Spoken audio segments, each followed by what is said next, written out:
when you're talking about color, you're talking about hue, and you have some words that are going to mean about the same thing.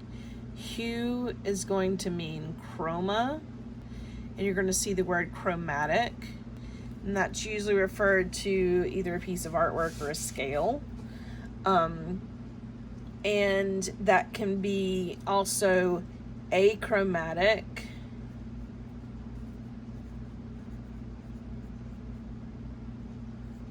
which means without color, or monochromatic, with one color. So a monochromatic scale is a scale that we're going to talk about in a second with the hue, the color. So we're going to talk about blue today. Blue and the tints and shades of that hue. Okay, we're going to talk about what that means. So we have chromatic, achromatic, and monochromatic. Before we get into this, we're going to talk about something else about hue, and that is saturation and intensity. To get any color that you may see, you need to have three different things. You're going to have the hue, one. You're going to have the name of the color on the color wheel. So it's going to be, like today, for example, we're going to talk about blue. So you have to have the name of the color on the color wheel.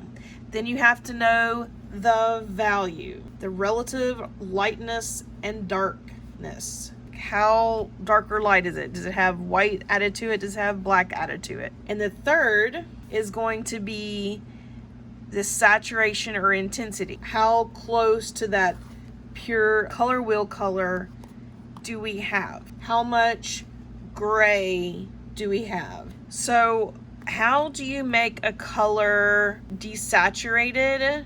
How do you desaturate a color? So you can just add gray, okay? And the other one is to add the complement. I'm going to show you what those two different things look like. So if we're starting with blue, we start with this nice just hue, and on the other end we have gray. So we're going to take little stair steps each time. Now you'll notice when I'm doing this, we're going to get different types of colors. Now this is going to be a very cool toned. So you get stair step down to gray. Let's add more and more gray and less blue each time. So with the orange, we start on one side with blue and on the other side with the complement. And in the middle, I'm going to have half blue, half orange. And on this side, I'm going to have mostly orange with a little bit of blue. And this side, I'm going to have mostly blue with a little bit of orange. Okay, so it stair steps across. In the middle is a nice neutral tone. Now the difference in that and just a straight gray and like this is very different. I even have a neutral gray that's pretty much the same, and it's even like a different type. Like this is a cool gray and this is a warm gray. They're still both different than this mixed gray. It has more vibrancy and life to it. I always recommend you to mix your colors as much as possible rather than just using a cold gray color. There are times when you want to do that, of course, but when you're working with like a pure color palette, a lot of times we want to stay away from things like your achromatic scales. They have times where we use them, of course, but for some of you are going to use just a pure color palette, it will muddy down your colors. So I want to show you ways to keep you from doing that.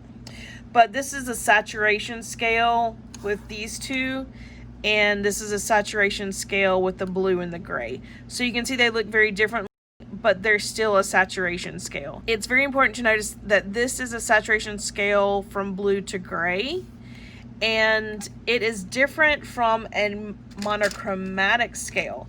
To create a monochromatic scale, you're going to go up to white and down, adding black each as you go.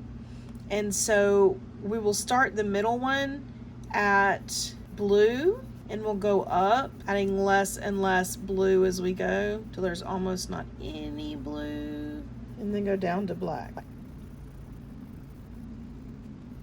Okay, so you have a monochromatic scale with the hue and the tints and shades of that hue. So this is add white added to it, and this is had black added to it to get that monochromatic scale.